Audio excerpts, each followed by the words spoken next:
আসসালামু আলাইকুম ওয়া রাহমাতুল্লাহি ওয়া বারাকাতুহু। আলহামদুলিল্লাহি রাব্বিল আলামিন নাহমাদুহু ওয়া নুসাল্লি আলা রাসূলিল কারীম। আলহামদুলিল্লাহি রাব্বিল আলামিন।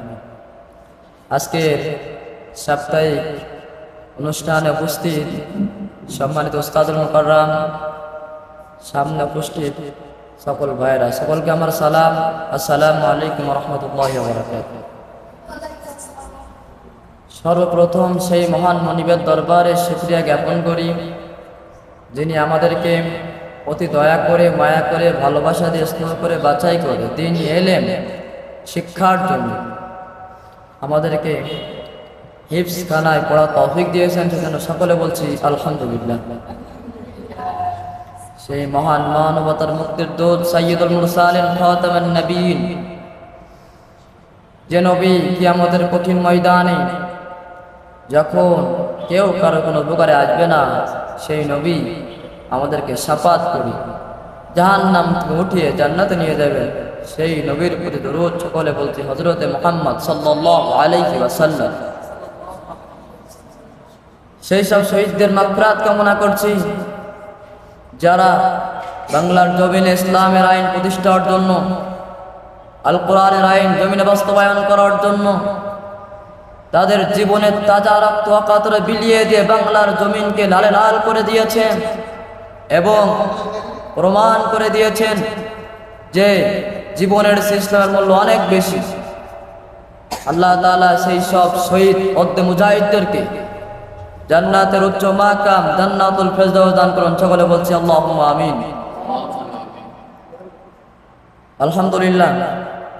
আজকে আমার আলোচনার বিষয় হচ্ছে আত্মীয়তার বন্ধন ছিন্নকারী। আত্মীয়তার বন্ধন ছিন্নকারী। আজকে আমরা যেদিকে তাকাই সেদিকে দেখতে পাই আত্মীয়তার সম্পর্ক নাই, আত্মীয়তার ভিতরে বিভেদ। এমনকি এই সমস্যা আমাদের পরিবারের ভিতরে ঢুকে গিয়েছে। কেমন পরিবারের ভিতরে ঢুকে গিয়েছে?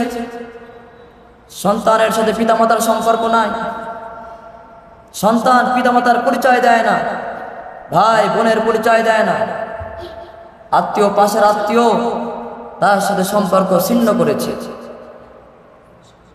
আজ আমাদের খুব দুঃখের বিষয়,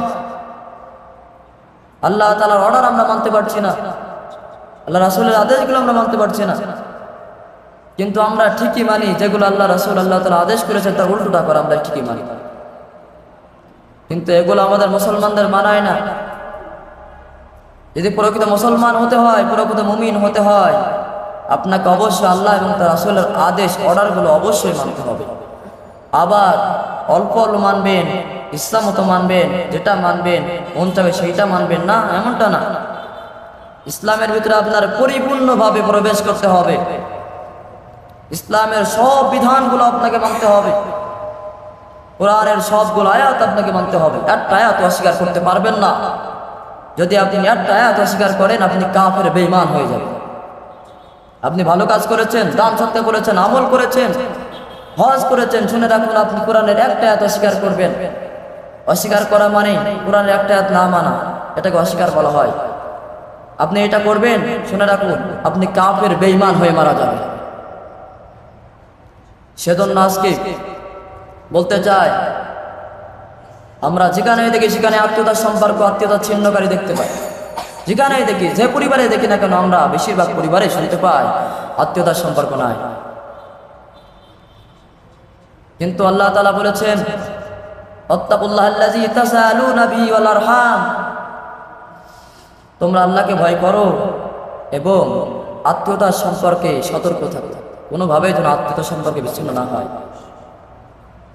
আল্লাহ বলেছেন আত্মীয়তার সম্পর্ক ছিন্ন করো না, আত্মীয়তার সম্পর্ক বজায় রাখো। আর আমরা আজ কি করছি? আল্লাহ তাআলা আদেশ অমান্য করে আমরা আত্মীয়তার সম্পর্ক ছিন্ন করছি। এমন সাহস কিভাবে হয়? এই সাহস নয় কে দিয়েছে আল্লাহর অর্ডারকে অমান্য করার? যে আল্লাহ তোমাকে সৃষ্টি করেছেন, যে আল্লাহ তোমাকে সৃষ্টি করেছেন, সে আল্লাহর অর্ডার তোমাকে মানতে হবে। যদি না মানো, তুমি মুসলমান মুমিন হতে পারো না, আল্লাহর বান্দা হতে পারো না। এ সম্পর্কে আল্লাহ রাসূল সাল্লাল্লাহু আলাইহি ওয়াসাল্লাম বলেছেন, মান কানা ইউমিনু বিল্লাহি ওয়াল আখির ফালইয়াসিল রাহিমা। যে ব্যক্তি আল্লাহ এবং আখিরাতের প্রতি বিশ্বাস স্থাপন করে, আখিরাতকে বিশ্বাস করলো, সে যেন কোনোভাবেই আত্মীয়তার সম্পর্ক ছিন্ন না করে। আল্লাহ রাসূল বললেন আত্মীয়তার সম্পর্ক ছিন্ন করো না। এত ভয়াবহ কঠিন কথা, আত্মীয়তার সম্পর্ক ছিন্ন করো না। কিন্তু আজ আমরা বেশিরভাগ মানুষ আত্মীয়তার সম্পর্ক ছিন্ন করছি। কিন্তু কেন? আজকে আমাদের ভিতরে আল্লাহ বলেছেন আত্মীয়তার সম্পর্ক বজায় রাখো, রাসূল বলেছেন বজায় রাখো, আমরা ছিন্ন করছি, শয়তানের ধোঁকায় পড়ে। আমরা এই জন্য শয়তানের ধোঁকায় পড়ছি, আমরা আল্লাহকে ভালোবাসতে পারি না, আল্লাহ রাসূলকে ভালোবাসতে পারি না। সেজন্য আমরা শয়তানের ধোঁকায় আজকে আমরা নিমজ্জিত হয়ে আল্লাহ তাআলার অর্ডারগুলোকে মানছি না। যেখানে শয়তান বলেছে আল্লাহ আপনি শুনে রাখুন, আমি আপনার সাথে চ্যালেঞ্জ করছি, আপনার কোন আদম সন্তানকে আমি জান্নাতে প্রবেশ করতে দিব না। চ্যালেঞ্জ করেছে শয়তান। আল্লাহ বলেছেন হে শয়তান ইবলিস, শুনে রাখো, তুমি কি মনে করেছো আমার যারা প্রকৃত বান্দা তারা কখনোই তোমার ধোঁকায় পড়বে না, তাদের কখনো তুমি বিচলিত করতে পারবা না। তুমি মনে করেছো সব জাহান্নামে নিয়ে যাবে, না, পারবা না। সেজন্য আমরা সকলেই চাই শয়তানের ধোঁকা থেকে বাঁচতে। কেউ শয়তানের ধোঁকায় পড়ে আমরা জাহান্নামে যেতে চাই না। আমরা সবাই আল্লাহকে ভালোবেসে, আল্লাহ রাসূলকে ভালোবেসে জান্নাতে যেতে চাই। কিন্তু চাওয়ার যে পথগুলো, সেই পথগুলো আমরা গ্রহণ করি না। সেজন্য আল্লাহ তাআলা বলছেন যে তোমরা আত্মীয়তার সম্পর্ক ছিন্ন করো। আল্লাহ তাআলা বলছেন আমার নাম হচ্ছে রহমান, আর আত্মীয়তার সম্পর্ক এটা হচ্ছে রহম, দয়া। যে ব্যক্তি আত্মীয়তার সাথে সম্পর্ক ভালো রাখলো, সে আমার সাথে সম্পর্ক ভালো রাখলো, তার সম্পর্ক আমার সাথে ভালো থাকবে। আর যে ব্যক্তি আত্মীয়তার সম্পর্ক ছিন্ন করলো, আমিও তার সাথে সম্পর্ক ছিন্ন করলাম। যার সাথে আল্লাহর সম্পর্ক থাকবে না, সে কি জান্নাতে যেতে পারবে? না, কখনো পারবে না। কিয়ামতের কঠিন ময়দানে যদি আল্লাহ আপনাকে বান্দা বলে পরিচয় না দেয়, হে ভাই আপনি কি মনে করেছেন অনেক ভালো কাজ করেছেন, আপনি কি মনে করেছেন অনেক নেক আমল করেছেন, পারবেন না যদি আল্লাহ আপনাকে বান্দা বলে পরিচয় না দেয়, আল্লাহ আপনাকে যদি দয়া না। সেজন্য আপনাকে অবশ্যই আল্লাহ দয়া পেতে হলে, আল্লাহ রহম পেতে হলে অবশ্যই আপনার আত্মীয়তার সম্পর্ক বজায় রাখতে হবে। আল্লাহ রাসূল সাল্লাল্লাহু আলাইহি ওয়াসাল্লাম এক হাদিসে বলেছেন যে হযরত আবু হুরায়রা রাদিয়াল্লাহু তাআলা আনহুর সামনে মজলিস, তিনি রাসূল আকরাম সাল্লাল্লাহু আলাইহি ওয়াসাল্লামের হাদিস বর্ণনা করছিলেন। বর্ণনা করার সময় বলছেন, হে ভাইরা শোনো, এই মজলিসের ভিতরে যারা আত্মীয়তার সম্পর্ক ছিন্ন আছে সে যেন মজলিস থেকে উঠে চলে যায়। যার আত্মীয়তার সম্পর্ক ছিন্ন সে যেন মজলিস থেকে উঠে চলে যায়। অনেক পিছন থেকে এক ব্যক্তি উঠে চলে গেল, বাড়িতে গিয়ে তার ফুপুর সাথে সম্পর্ক ছিন্ন ছিল। সে ফুপুর কাছে গিয়ে মাপ চেয়ে ফুপুর সাথে সম্পর্ক ভালো করল। ফুপু বললেন, বেটা আজকে হঠাৎ করে এই সম্পর্ক ছিন্ন করলে, আবার আজকে আবার বজায় করলে, সম্পর্ক ভালো করলে, কারণটা কি? বললেন, আল্লাহ রাসূল সাল্লাল্লাহু আলাইহি ওয়াসাল্লামের প্রিয় সাহাবী হযরত আবু হুরায়রা রাদিয়াল্লাহু তাআলা আনহু বলেছেন যে আত্মীয়তার সম্পর্ক ছিন্নকারী সেজন্য মজলিস থেকে উঠে চলে যাবে। বললেন, বেটা এই নির্দেশ কেন দিয়েছে, তুমি একটু গিয়ে শুনবা। তো সেই যুবক মজলিসে আসলেন। আসার পরে হযরত আবু হুরায়রা রাদিয়াল্লাহু তাআলা আনহুর কাছে আসলেন। বললেন, আবু হুরায়রা রাদিয়াল্লাহু তাআলা আনহু, হে আবু হুরায়রা, আপনি এমন নির্দেশ কেন দিলেন? বিস্তারিত বলার পর বললেন, এমন নির্দেশ কেন দিলেন? বললেন, আমি আল্লাহ রাসূল সাল্লাল্লাহু আলাইহি ওয়াসাল্লামের কাছ থেকে শুনেছি, যদি কোনো মজলিসে আত্মীয়তার সম্পর্ক ছিন্নকারী কোনো ব্যক্তি থাকে, তো সেই মজলিসে আল্লাহ তাআলা রহমত বর্ষিত হয় না। এমন কঠোর নির্দেশ দিয়েছেন আল্লাহ তার রাসূল যে আত্মীয়তার সম্পর্ক কোনোভাবেই ছিন্ন করো না, এমন কঠোর নির্দেশ দিয়েছেন। এ সম্পর্কে আবার কঠোর আদেশও করেছেন, লা ইয়াদখুলুল জান্নাহ ওয়াতি রিহ, যে ব্যক্তি আত্মীয়তার সম্পর্ক ছিন্ন করলো সে কখনো জান্নাত যেতে পারবে না, সে কখনো বেহেশতে প্রবেশ করবে না। আমাদের সকলের চাওয়া বেহেশত, আমরা আত্মীয়তা ছিন্ন করলাম, তাহলে আমরা কীভাবে বেহেশতে যাব? আমাদের মনে আশা, কামনা, ভাবনা, বাসনা, আমরা জান্নাতে যেতে চাই, কিন্তু আল্লাহ রাসূল বললেন যে আত্মীয়তার সম্পর্ক ছিন্ন করো না, তাহলে জান্নাত যেতে পারবা না। আর আমরা আত্মীয়তার সম্পর্ক ছিন্ন করলাম, আবার কামনা, বাসনা, জান্নাত, এটা কেমনে সম্ভব? এটা তো হয় না, এটা তো হয় না। আপনার যেটা মন চাইবে সেটা মানবেন, যেটা মন চাইবে সেটা মানবেন না, এটা তো হয় না। দুনিয়াতে এমন পাগল তো কেউ নাই যে মশারির ভিতরে মাথা রাখলাম, পা দুটো বাইর করে দিলাম, মশার কামড় থেকে বাকি এমন পাগল তো কেউ নাই। মশার কামড় থেকে তো বাঁচা যাবে না, অর্ধেক শরীর ভিতরে রেখে অর্ধেক বাইরে রেখে। তাহলে আমরা ইসলামের ভিতরে এসে পাগল হয়ে যাই? হ্যাঁ, আমরা কি ইসলামের ভিতরে এসে পাগল হয়ে যায়? যেটা ইচ্ছা সেটা মানি, যেটা ইচ্ছা সেটা মানলাম না, এমনটা ইসলাম নয়। তবে হ্যাঁ, ভুল করে ফেলেছো, লা তাকনাতু মির রাহমাতিল্লাহ, ভুল করে ফেলেছো, নিরাশ হয়ো না। ইন্নাল্লাহা ইয়াগফিরুয যুনুবা জামিয়া, ভুল করে ফেলেছো, আল্লাহ তাআলার কাছে মাপ চাও, নিশ্চয় আল্লাহ তাআলা তোমাদের সব গুনাহ মাফ করবেন। আজ আমরা আত্মীয়তার সম্পর্ক ছিন্ন করছি, অনেক বড় গুনাহ করে ফেলেছি, কিন্তু আমরা এই গুনাহকে আমরা সামান্যভাবে নিই যে গুনাহ, আত্মীয়তার সম্পর্ক ছিন্ন, গন্ডগোল, মারামারি, হ্যাঁ সম্পর্ক নাই, কিন্তু এটা মনে করি না যে এই যে ছিন্ন করার কারণে আমার গুনাহ হলো। একটা হাদিস বলছি শুনুন, গুরুত্বপূর্ণ একটা হাদিস বলছি। এক সন্তানের তার মাতার সাথে সম্পর্ক ভালো ছিল, কিন্তু একটু কম ছিল। শুনুন, ওদিন এক যুবক হযরত আলকামা রাদিয়াল্লাহু তাআলা আনহু, তিনি যখন কঠোর, খুব অসুস্থ হয়ে পড়লেন, গভীর অসুস্থ হয়ে পড়লেন, তখন তার প্রিয় স্ত্রী চিঠি পাঠালেন, সংবাদ পাঠালেন আল্লাহ রাসূল সাল্লাল্লাহু আলাইহি ওয়াসাল্লামের কাছে। বললেন, ইয়া রাসূলুল্লাহ, আমার স্বামী খুবই অসুস্থ, গভীর অসুস্থ, আপনার সাথে জানানো জরুরি মনে করলাম, তাই আপনাকে জানালাম। এ সংবাদ আল্লাহ রাসূল সাল্লাল্লাহু আলাইহি ওয়াসাল্লাম পাওয়ার পরে তিনি বললেন, হে বিলাল, হে খাব্বাব, হে আম্মার, হে শুআইব রাদিয়াল্লাহু তাআলা আনহু, তোমরা চলে এসে গেল, যাও তোমরা ওই আলকমার বাড়িতে চলে যাও। আলকমার বাড়ি থেকে ওই আলকমাকে তোমরা কালেমায়ে শাহাদাত পাঠ করো। চলে গেলেন আলকমার বাড়িতে। সেখানে যাওয়ার পর বিলাল রাদিয়াল্লাহু তাআলা আনহু সাহাবারা বলছেন, হে আলকমা, কালেমা পড়ো, লা ইলাহা ইল্লাল্লাহ।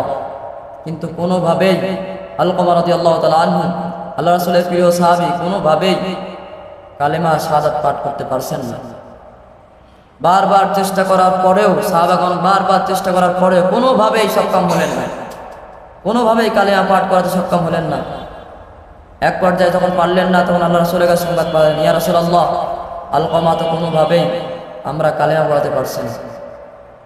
বললেন, ঠিক আছে, আলকমা রাদিয়াল্লাহু তাআলা আনহুর মা কি জীবিত? বললেন, হ্যাঁ জীবিত। বললেন, তাহলে ওর মাতার কাছে যাও। তার মাতার কাছে গেল সাহাবারা। বললেন, হ্যাঁ বৃদ্ধা, আল্লাহ রাসূল আপনাকে ডেকে পাঠিয়েছেন, যদি আপনি যেতে সক্ষম না হন, আল্লাহ রাসূল আপনার এখানে নিজে স্বয়ং আসবেন। বললেন, না না, আল্লাহ রাসূলের জন্য আমার জীবন কুরবান হোক, আমি নিজেই আল্লাহ রাসূলের কাছে যাব। এবার আল্লাহ রাসূল সাল্লাল্লাহু আলাইহি ওয়াসাল্লামের কাছে যখন গেলেন, গিয়ে আল্লাহ রাসূল সাল্লাল্লাহু আলাইহি ওয়াসাল্লামকে সালাম করলেন। আল্লাহ রাসূল সাল্লাল্লাহু আলাইহি ওয়াসাল্লাম সালামের জবাব দিয়ে বললেন, হে বৃদ্ধা, আলকমা তো অনেক অসুস্থ। হ্যাঁ অসুস্থ, তো তার সম্পর্কে আপনার মনোভাব কেমন ছিল? বললেন, সে অনেক ভালো ছিল, আমার ছেলে অনেক ভালো ছিল, অনেক নেক আমল করতো, দান সদকা করতো। বলল, তার কি কোনো সমস্যা ছিল? আপনি তার প্রতি কি সন্তুষ্ট? বললেন, না, আমি তার প্রতি সন্তুষ্ট না। কেন? বৃদ্ধা বললেন, এই জন্য সন্তুষ্টি না। বৃদ্ধা বললেন, এই জন্য সন্তুষ্টি না যে তার স্ত্রীকে সে আমাকে ছাড়া বেশি প্রাধান্য দিত। সে আমাকে ভালোবাসো ঠিক, কিন্তু আমাকে ছাড়া তার স্ত্রীকে বেশি ভালোবাসো, এই জন্য আমি তার প্রতি অসন্তোষ। বললেন, তাকে মাফ করে দাও।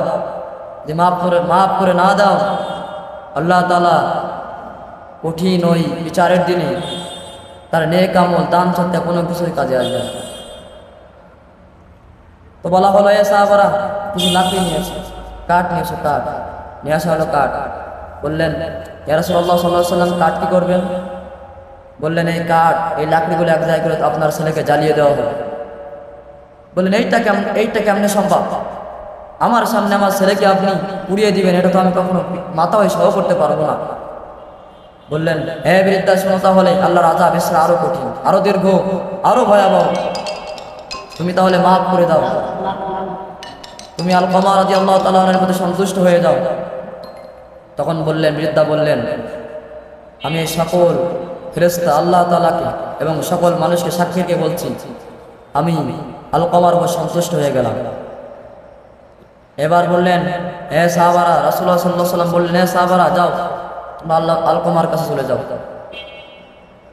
সাহাবারা যখন আলকামা রাদিয়াল্লাহু তাআলা আনহুর কাছে গেলেন, গিয়ে দেখলেন আলকামা রাদিয়াল্লাহু তাআলা আনহু উচ্চ স্বরে কালেমা শাহাদাত পাঠ করতেছে। উচ্চ স্বরে কালেমা শাহাদাত পাঠ করতেছেন। এবার আল্লাহ রাসূল সাল্লাল্লাহু আলাইহি ওয়াসাল্লাম নিজে স্বয়ং এসে তাকে কাফন দাফন করার পর জানাজা পড়ালেন। দাফন শেষ করার পরে তিনি বললেন, হে মুহাজিরগণ, হে আনসারগণ, শোনো, হে সকল মানুষেরা শোনো, তোমরা যদি তোমাদের মাতাকে বাদ দিয়ে স্ত্রীকে বেশি প্রাধান্য দাও, মাতাকে ছাড়া স্ত্রীকে বেশি ভালোবাসো, শোনো, কোনো আমল আল্লাহ তাআলার কাছে কবুল হবে না। তুমি নেক আমল করো, ভালো কাজ করো, কোনো আমল আল্লাহ তাআলার কাছে কবুল হবে না। কারণ মায়ের সন্তুষ্টিতে আল্লাহ তাআলা সন্তুষ্ট, মায়ের অসন্তোষ আল্লাহ তাআলার অসন্তোষ। এই হাদিস থেকে আমরা এটা শিক্ষা পাই, আজ আমরা যে আত্মীয়তার সম্পর্ক ছিন্ন করছি, এই ভয়াবহ দৃশ্য, এই ভয়াবহ আযাবের কথা আমরা কয়জন স্মরণ রাখছি? যেখানে আত্মীয়তার সম্পর্ক থাকা সত্ত্বেও একটু কম থাকার কারণে আল্লাহ রাসূলের প্রিয় সাহাবী হযরত আলকামা রাদিয়াল্লাহু তাআলা আনহু মৃত্যুর সময় কালেমা পাঠ করতে পারছিলেন না। আর আমরা আত্মীয়তার সম্পর্ক ছিন্ন করে আমরা জান্নাত আশা করছি না, এত সহজ না। সেজন্য আমাদের সামনে সময় থাকতে আমরা জীবনকে পরিবর্তন করে ফেলান। যদি এই সমস্যা কারোর ভিতরে থেকে থাকে, যাদের ভিতরে এই সমস্যা, আত্মীয়তা বন্ধন ছিন্নকারী সমস্যা আছে, আমরা অবশ্যই এগুলো ঝেড়ে ফেলে দিয়ে তওবা করে আল্লাহ তাআলার কাছে মাপ চেয়ে সামনের জীবনটুকু, সামনের সময়টুকু উত্তম পথ চলা, উত্তম সুন্দর জীবন পথ চলা আমরা আশা করছি। সেজন্য আমাদের সকলকে আত্মীয়তার বন্ধন সম্পর্ক করতে হবে, কোনোভাবে আত্মীয়তার সম্পর্ক ছিন্ন করা যাবে না। এই বলে আমার বক্তব্য এখানে শেষ করছি। ওমা তাওফীক ইল্লা বিল্লাহ। আসসালামু আলাইকুম ওয়া রাহমাতুল্লাহ।